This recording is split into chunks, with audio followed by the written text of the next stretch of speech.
This video is a recording of the online seminar that took place as part of the peer-to-peer project. It is brought to you by the International Office for Water, leader of the peer-to-peer secretariat that includes the Mediterranean Network of Basin Organizations, the National Institute of Hydrology and Water Management, and Ecologic. The peer-to-peer mechanism is an initiative promoted and financed by the European Commission to develop exchange of know-how in the community of practitioners implementing the Water Framework Directive and the Flood Directive. If you're interested in organising a webinar or a mission of voluntary European experts in your basin, please feel free to contact us at the P2P Secretariat. We can help you set up an event that will give you inspiration on ways to improve your practices thanks to the community of EU practitioners.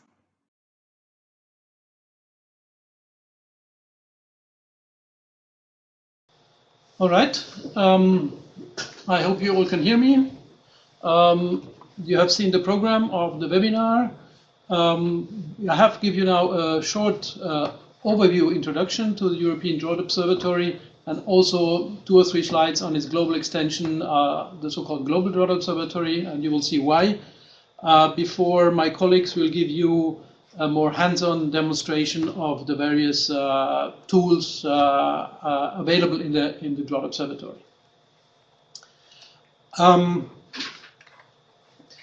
The presentation is structured in the following way.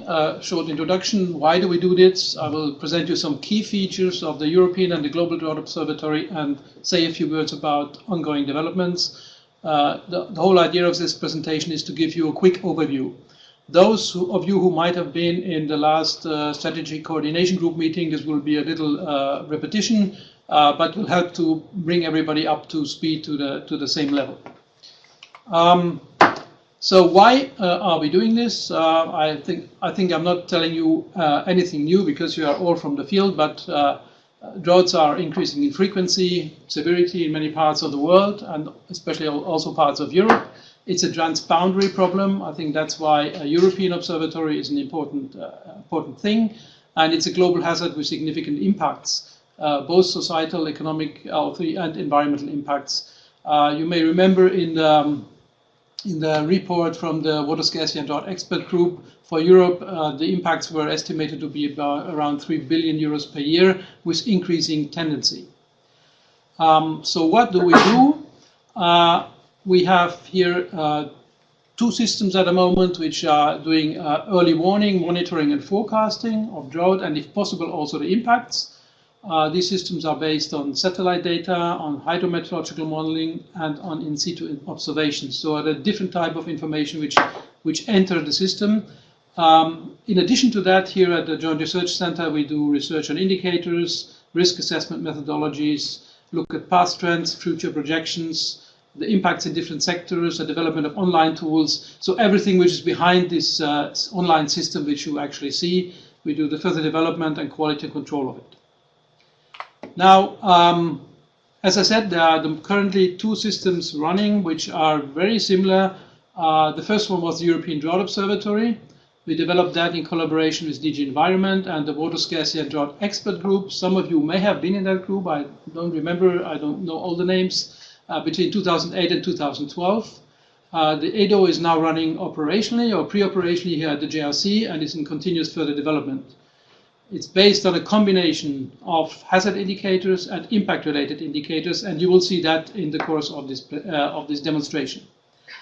The Global Drought Observatory was developed a bit later, since 2016, in collaboration with DG ECHO and the European Emergency Response Coordination Center. It's similar to OiEau. It's actually a daughter, let's say, of OiEau. You will see that also in the demonstration.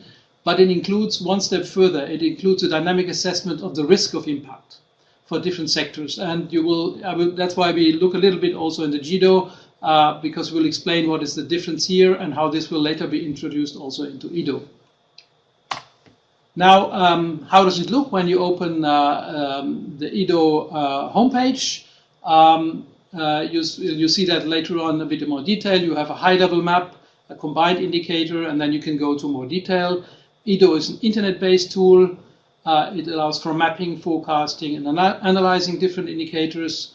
It has multiple indicators, including some combined indicators which are targeted specifically at decision makers.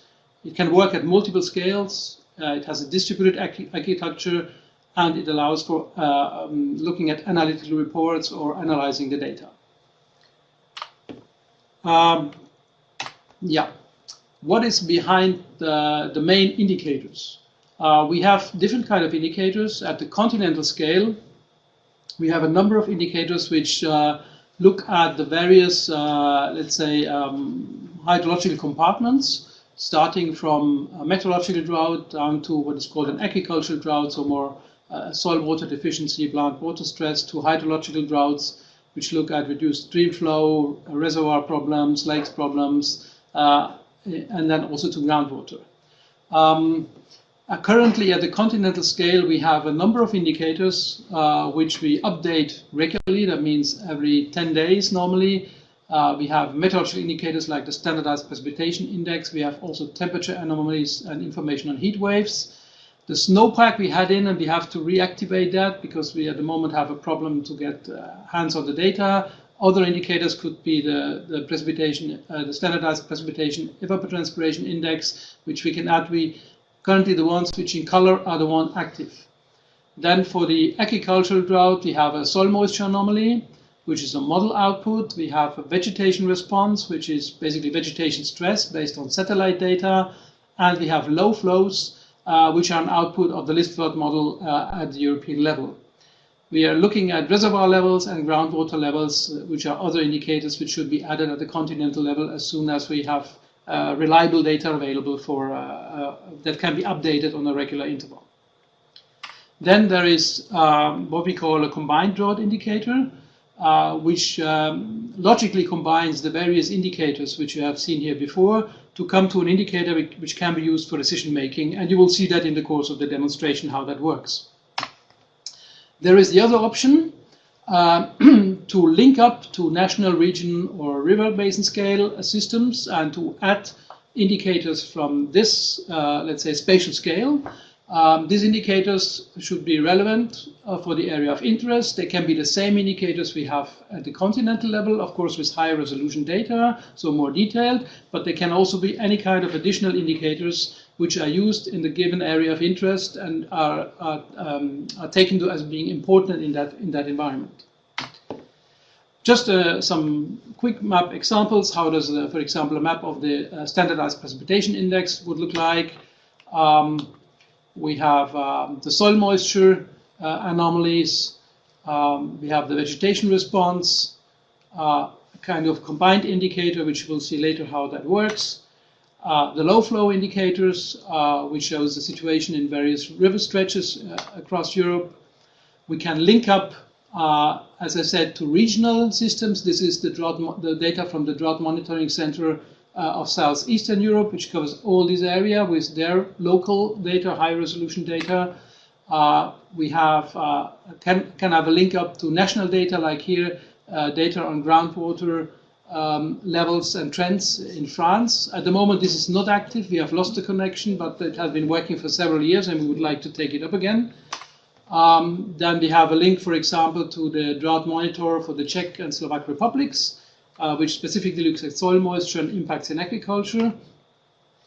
And we have also links to the Segura River Basin, the Ebro River Basin, and we're currently preparing the joining of Portugal to the system.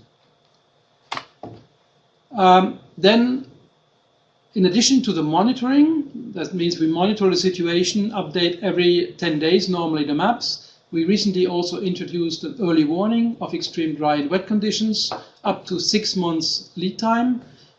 We use here the various SPIs for 1, 3, and 6 months. The forecast is derived from the seasonal S5 model of ECMWF, and you just see the forecast here for July to September last year, where we had this severe drought in North Central Europe, and the forecast for July to December, as it would have been available in the system, and this kind of information is now available in OiEau.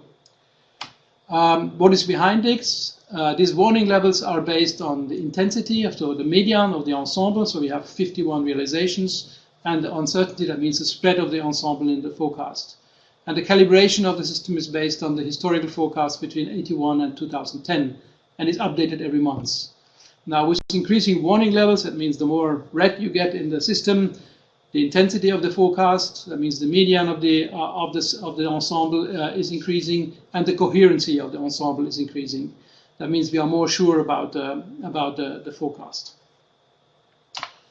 Then let me say just a few words to GEDO, because there we look at the risk of impact. That means we use here the term risk.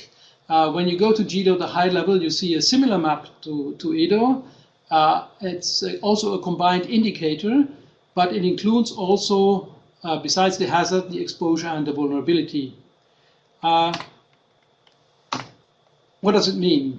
The risk is the likelihood of a drought impact in this sense, so it's not the likelihood of the hazard, but of the impact, which is based on the hazard, so the probability of a certain event of a certain severity to occur in the area. It's based on the exposure. That depends on the sector. What is the amount of population, livelihoods, assets, services which can be potentially affected by the drought? And it's based on the vulnerability. So what is the susceptibility to suffer adverse effects of a certain economy, of a certain sector, of a society? This again is based on two things. It's one, the sensitivity, let's say, of the society, but also the coping and adaptive capacity of a given society.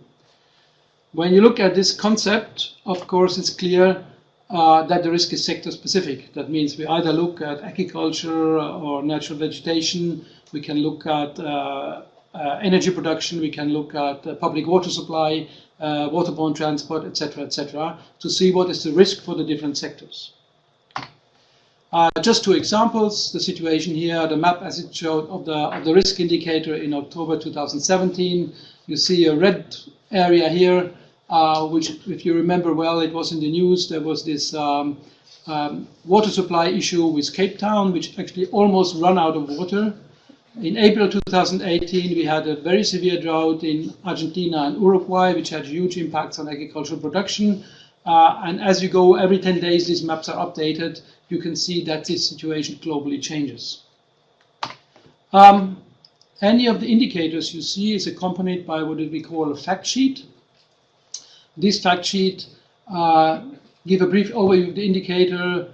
They tell a bit what the indicator shows, how it is calculated, how you can use it, what are the strengths, weakness of the indicator, and provide some references to the scientific literature behind. These fact sheets are available as PDFs, so you can download them and can better understand what is behind individual indicators. We will demonstrate that in the course of the thing. As a background, development of EDO was, as I said, based under the Water Framework Directive. At that time, the Water Scarcity and Drought Expert Group, where we developed and tested the first indicator fact sheets and agreed on how to implement these indicators. Since 2017, we are, or 2018, the EDO and also GEDO are part of the Copernicus Emergency Management Service. So there is the Copernicus User Forum and Committee, which follows the evolution, and where we actually discuss the progress and the work program under which these systems are further developed. And since 2017, we also hold an annual user meeting. The next one will be end of May, close to Ispra here in Italy, together with all the other emergency management services. Just to show you how the system is accepted. Currently, we have something like 13,000 page views per month and about 10,000 independent visits. These are cleaned from search engines and JRC accesses, whatever, so it's real outside users. And if you look at 2018, you see that in the summer months like July, August, September, October, this access tripled almost to the normal, let's say, level. That was the period while we have this severe drought in North Central Europe, actually. Finally, in case of severe droughts, our team produces what we call analytical reports. These reports go a bit more into depth, provide text, an executive summary of what's happening, what are possible impacts, shown an analysis of the indicators, and these These analytical reports are available online and distributed, for example, through the Emergency Response Coordination Center. Other features which you will see are possibilities to have side-by-side maps of different indicators, time series of indicators. There's a database of meteorological drought events since the 50s, which is available on GEDO. GEDO also allows for the production of on-the-fly reports. And recently we started to inject drought events information in the Global Disaster Alert and Coordination System, which is a UN initiative and heavily used by humanitarian aid organizations. Ongoing developments would be to link up to more national and or river basin systems, to include and further develop an impact database, which is one of the key issues still missing in general for droughts, to move the risk assessment also into OiEau, look at various sectors, look at the changing risk under climate change, and at the moment we are testing also groundwater indicators, for example, from the GRACE satellites and GRACE follow-on. Yeah, that's so far for the introductory presentation. You will see all this a bit more in detail in the demonstrations, which my colleagues will give you step by step in the course of this seminar.